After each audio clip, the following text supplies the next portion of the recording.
Hey everybody out there, this is Seto, and today for you guys I'm going to be doing another deck profile for you guys, that being Blackluster Soldier deck. Pretty much using I guess you could say the Blackluster Soldier Super Soldier deck, but more specifically I'm using Blackluster Soldier Rituals. Now, I've been playing a lot with this deck online and in real life over the last couple of weeks, and everybody it seems, when I was doing research on this deck, plays this deck a little bit differently. Another thing I found out through playtesting and playing this deck in real life and online was the fact of the matter was there's really two ways you can build a Blackluster Soldier deck. So let me explain to you. So the number one way, and the way that I built the deck, is pretty much you base it around Blackluster Soldier, Super Soldier, and Blackluster Soldier the monster, but pretty much you make it more of a ritual-based oriented deck. So you use things like Super Soldier, you use things like, I guess you could say the Chibi monsters, so Beginning Night and Evening Twilight Night. So you use Evening Twilight and Beginning Night to pretty much get your ritual monsters to have more based attack, while at the same time making it a rank 4 deck, I guess you could say. The other way that you can play the deck is make it more geared to a Gaia the Swift Knight type of deck, where you get benefits off the tributing of Gaia monsters. So using the Gaia that we got out of last set, I believe at the end of last year, and then using the new Gaia monster we have, which, let me try to find him quickly, Arisen Gaia, and pretty much basing the deck around those monsters, not so much the rituals and running the Chibi monsters. So there's two different ways you can run the deck. So I decided to run the ritual way because I wanted to make the deck more focus-centric on BLS and Blackluster Soldier in general. So without further ado, guys, let's get into the deck profile. But I just wanted to explain that to people. And if you're running the Gaia the Swift Knight type of build, you could run things like Sacred Soldier, Blackluster Soldier, Sacred Soldier. Good card, but I found in playtesting that you would have to build the deck more around Blackluster Soldier, Sacred Soldier, and it works best in the Gaia build, not so much in the BLS build. Yes, you can use Super Soldier Reborn and things of that nature, maybe, if you wanted to combo off with this, but personally I found that this monster with the Chibi's effects was superior than this monster. So that's why I based it off this. So we run the 3 Blackluster Soldier, Super Soldier. Really good card overall. It's a great card. With the Chibi monsters effects, it just becomes very good. And if you can get them out on the field quickly, you can and set up some good back row or something of that nature, or have a good setup, you will overpower your opponent very quickly. So 3 of these, you can usually bring out 1 to 2 per duel every turn. Well, not every turn, but every duel. Then I run one of the old vanilla ones that came out of one of the old Yugi starter decks. I think it came out of the Battle City one, or Yugi starter deck Reloaded or something like that. I think it was called, not Reloaded, but doing the Battle City era, I forget. But Blackluster Soldier is pretty good. He has 3000 beater. The reason why we run him is because, number one, I do run 2 trade-ins in the deck, and granted I was trying Sacred Soldier out to make, trade-in more live, and I was thinking when I was running the Gaia build of running things like 7 stars and whatnot, but I kind of abandoned that. But pretty much you run the 3 Sacred Soldier, and you run the original Blackluster Soldier. This card, with the Ritual card, you only can use level 8s. So you can't use more than level 8. You can't go over. You can't have a 9. And back before we got pretty much, I guess you could say, Arisen Gaia, and the deck, you pretty much ran more of a Gaia engine, I found. It got to this point where it could get very cloggy in your hands. It was, how can I say this? It became a problem. Nowadays, not so much, I find, after I've played the deck a lot and re-honed it. This helps because if you have a Gaia in your hand or whatever, and you can make a ritual summon, but you're gonna have to go over 8 stars. You can do that with the original Gaia, a ritual monster. With the newer one, you cannot do that. So that's why we run the original. Plus, he's just with his, if he gets the Chibi effects, he's very good, which I have done before. Next, I run 3 Manju of 10,000 hands. Really good card in this deck. It serves a dual purpose. Number 1, helps search out the ritual monsters and the ritual spells. Number 2, light attribute. Means a lot in a BLS deck. You wouldn't think so, but it really does, because you can use it for the old BLS, the one we all know and love from Invasion of Chaos. Blackluster Soldier Envoy the Beginning, which is a woman, if you didn't know. And you can also use it with Super Soldier Ritual, because if this card is sent to the graveyard, and so say you activate Ritual spell and then you brought out Super Soldier.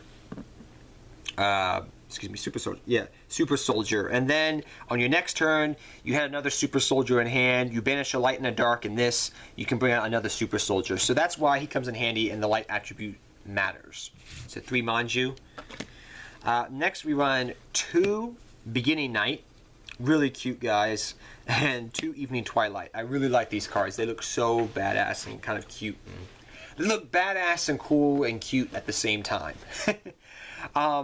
I wish their attack was more, but whatever. The 2000 defense does come in handy sometimes, once in a blue moon.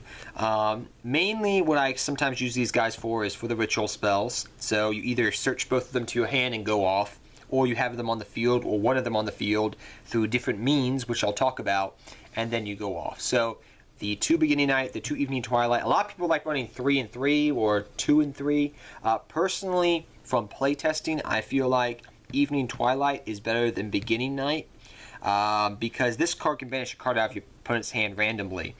This card can attack twice, which is great, and I would say it's superior, but in a pendulum era when not everything goes to the graveyard, I'll just say that, it's kind of not as good. But definitely a good card, definitely a good card. You do use these with Summon Monk fodder, which I'll talk about a little bit later. But I'll talk about that as I get more into the deck. Then you run the original bad boy himself, Blackluster Soldier Envoy the Beginning, or I should say the badass woman in the game of Yu-Gi-Oh! If you've never watched the GX anime, you would actually find out that this is actually a woman, Blackluster Soldier Envoy the Beginning, that is. But really good card. You have enough light and darks in the main deck to go off and make this card, so really good in the deck. Next off, I run 2 Summoner Monk. Now, a lot of people may say, why are you running Summoner Monk in the deck? Different reasons, I guess you could say here. So, you run a lot of spells in the deck that you don't mind pitching. Everything from if you pitch your Super Soldier Ritual card, which I have done before. So, what I've done before in the past is I'll go Summoner Monk, bring out the Chibi monster, Beginning Night, okay? And then I'll go, Exceed, and I'll try to bait out their back row. And you may say, well, why would you bait out their back row? Because when you want your ritual summoning to go through. You really want that BLS out in the field. But sometimes you do that. You just go for an Exceed, maybe Treptrix with Flesia, whatever. And then you get a Light and Dark Engrave, and say you pitch Super Soldier Ritual to the grave. Then on your next turn, because this has been in the grave, you can banish this, this, and this, and bring out your Super Soldier.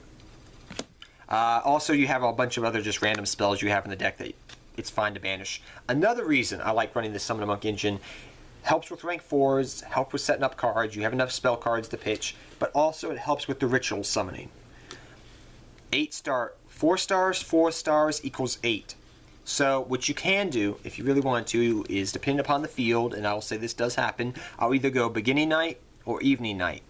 And pretty much what you do is go, say we bring out, for this example, we bring out Evening Twilight. So we do that, we activate the ritual spell, we tribute the 2 monsters we have on the field, we bring out Super Soldier, we get the effect of Evening Twilight because he was used as part of the ritual. From what I understand, that does work. But yeah, I've used that before for that. But mainly I use it for a rank 4 engine. You don't always use the chibis, but they're there just for rank 4 fodder as well. Which is kind of nice. You only need one of each, and if you get the effects off with, say you get 2 of these off with the ritual spell, you're good. You don't need the other 2 really. It does come in handy, but I rarely have done that, and the Summoner Monk fodder can help do multiple different things with the deck. So that's where we run that. Next up, guys, what we run is we run 2 Gaia the Awakening. Arisen Gaia the Fierce Knight. Now, you may say, why am I running that instead of the other Gaia that came out last year? At the end of last year, when the original support for BLS Rituals came out. So, that Gaia is good, but I found that this Gaia was a little bit better. You can run one of the other Gaia. I forget the name and I do apologize. But if you want to run more of a Gaia build of the deck, you would run maybe 2 or 3 of those and 2 of these or some ratio. It's up to you. This Gaia, I feel like personally from playtesting, is a little bit superior. He's kind of like a Cyber Dragon. So let me explain. If your opponent has more monsters than you, you can normal summon this guy and he'll have 23 attack. That can come in handy by itself as being kind of a mini boss monster. Second thing, when he's in the graveyard, he does have an effect that if he's tributed and he's on the field, you get some benefits off him. But that's not the clause of text I really care about. It's that last line of text that if he's in the graveyard, you can banish him from the graveyard and he can be he can take up 1 tribute summoning of that ritual from the graveyard. So on the field, he's a 23 beater. In your hand, you can get benefits off him if you tribute, which sometimes I do for the ritual. But in the graveyard, he counts as another ritual monster in the graveyard that I can use to banish just to make a free ritual summoning. Not bad. It does come in handy as a 2-of. You can reborn him though with Super Soldier, with Super Soldier's effect. So you can reborn him from the graveyard or from the deck if you want to do that. I've done that before, and they go for another ritual summoning, get the tribute effect off. It does happen, but I'm just saying there's different. He's a little bit better than the other Gaia, I personally feel. And he doesn't get cloggy. As a 2-of, I've rarely had him clog. So 2 of Risen Gaia. Next, I love this card as well. It's so cute. 2 Sphere Karibo. Really good card. So pretty much in your hand, he pretty much acts as kind of pretty much the original Karibo does. You don't take battle damage. If he's in the graveyard, he counts as fodder for 1 tribute summoning of that ritual. So he counts as 1 part of that ritual summoning. So that's really nice. So I do like the 2 Kariballs. No, excuse me, Sphere Kariballs. I'm not saying. Yeah, tongue-tied today. The last monster I run is 1 Super Soldier Soul. You don't have to run this card. I know a lot of people like running it as a 2-of, and I understand the benefits of it. But personally, I've used this card before, but I don't use it a lot. It's a nice card to have, but it's not integral part of the ritual summoning mechanic. It's nice to have, and his effect is decent, and it's really good. I know some people run it as a 2-of and a 3-of. It's up to you. Personally, I just like run of. I've seen people run different ratios of this card in any different ritual BLS deck. But personally, I just like 1 Super Soldier Soul. So just 1 of that. Onto the spell cards now. We run the 3 Super Soldier Ritual. Super. Oh my gosh, say that 3 times fast. So we run these. This helps you special summon out your Super Soldier. And then we run one of the original Blackluster Soldier rituals, which I said before, I explained earlier. This, you need 8 stars exactly. This can be over 8 stars. So, please note that. And that's for the original BLS. Then I run a great field spell card in Gateway of Chaos. Gateway to Chaos, excuse me. Really good card. So, when these cards activate, you can search a Gaia monster, or you can search out Super Soldier or the original BLS, so any of those. When it has 3 or more, it can hold up to 5 counters on it, and you can remove 3 of those counters, 2 once per turn, to search out a ritual spell. So, you could search out Super Soldier Ritual or the original BLS. So, really, really good card. It accumulates counters very fast. Sometimes I pitch one of the other ones away to the graveyard for Summon a Monk fodder. Perfectly fine. Next, I run 2 Trade-In in the deck. You don't have to run Trade-In, but I run 4 targets in the deck. It comes in handy. It helps thin your deck out. It gives the deck a little bit of oomph, I guess you could say, along with the searching that the deck does. So I do like it as a 2-of. It does come in handy when you have like a Super Soldier out on the field already, and that's got effects and whatnot, and then you just pitch the other one from your hand and then search to draw some more cards. Yes, I know it could work well in combination with Super Soldier Rebirth, but that card is just so mas o menos to me. It's not... I have problems with that card. But 2 Trade-In for speed. Just come in handy, and then you can pitch it as well. 2 Twin Twister. I was thinking about running MST in this deck, and I probably would have if it not was from playtesting. So the thing I find with this deck that's very crucial is you want your ritual monster to go through. You want it to be summoned, you want it to stay on the field. And once it's on the field, you back it up with some traps and other things. But one of the main problems you're going to have and run into probably playing this deck is back row. Your Notices, your Book of Moons, your Castels, things of that nature. But if your opponent has back row out, that's scary for the ritual because of how much you invest into that ritual summoning. Twin Twister helps out with that. You have enough advantage in cards that can get effects engrave, counting as ritual summonings, that it's not as going negative as you would think. Usually I like running MST over Twin Twister if it's a deck that doesn't gain a lot of advantage, or you don't get benefits by sending cards to graveyards, like Burning Abyss and whatnot. But for Twin Twister, it works out. Twin Twister works out very well. I apologize for the plane going over my house right now. But Twin Twister works out very well. I do apologize again, guys. A random helicopter went over my house.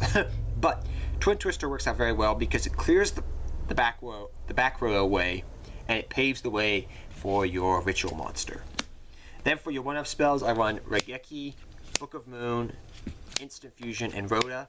Regeki clears the board. Book of Moon helps stop those Castels and pesky 101s. Instant Fusion serves a dual purpose with Nodin.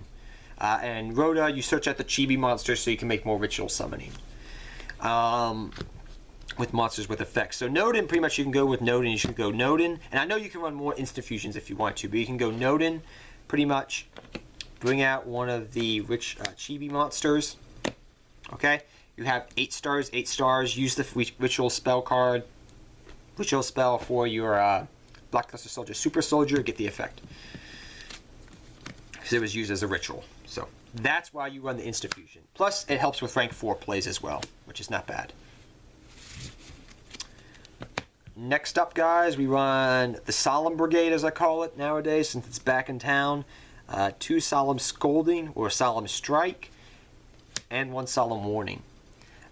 If you can't afford this, just run things like, I would guess you could say, like some other good traps, like Fiendish Chain or Breakthrough Skill. Really comes in handy. I like the Solemn Strikes, but 2 Solemn Strikes and the Warning comes in handy in the deck. Next, I run 1 Super Soldier Shield. You can run more of this card. This card's actually really not bad. Once you get your ritual off, this card can be clutch, and I do like it. 1 Vanity's Emptiness and 1 Bottomless Trap Hole. Vanities, you get a big ritual monster out, you protect it, you flip up the Vanities, you ruin your opponent's time. Bottomless, because it's a good card, and we do have Trap Tricks with Fleesia. So, that works too. On to the main deck, the extra deck, excuse me, guys. We run 1 Trap Tricks with Fleesia, 1 Dark Rebellion XYZ Dragon, 1 Abyss Dweller, plus you get the benefit off of Nodin. Comes in handy sometimes. 1 101, 1 Castel. Pretty much self-explanatory, rank 4 cards. Trap Tricks with Fleesia, XYZ Rebellion, Dweller, 101 Castel. Pretty much for a lot of these other ones, once you see after these guys, you go into them and doing depending upon certain situations. So 1 Kogamic Illuminescent Knight. You do make this guy sometimes because he can help protect your BLS. 1 Gagaga Samurai, 1 Black Ship of Corn, 1 Heraldic Champion Excalibur. You sometimes make this if you set a chibi and then you normal summon the other one. You can go for it sometimes. And 1 103 Ragna Zero. I'll move that into the picture there. So 1 103 Ragna Zero. You just sometimes make those depending upon the matchups. The last cards I run is 1 number 80 Rhapsody and Berserk, 1 Divine Dragon Knight Felgrant, and I'm going to kill that person who keeps running that helicopter over my damn house. 1, I'll just put all these out here and then I'll tell you what they are. So 1 number 80 Rhapsody and Berserk, 1 Divine Dragon Knight Felgrant, 1 number Galaxy, number 70? 62 Galaxy monster, 1 Heraldic Sun Lord of Heliopolis, and 1 Nodin for the plays I already described. The rank 8 you don't really go into, but sometimes you do. Very rarely though. But I hope you guys all enjoyed this deck profile. I really enjoy this deck. It's a really, really fun deck to play. And I hope you guys all enjoyed this deck profile. Until next time, guys, take care, have fun dueling, good luck dueling, and I'll see you guys next time. Take care, everybody, and good luck dueling to all of you.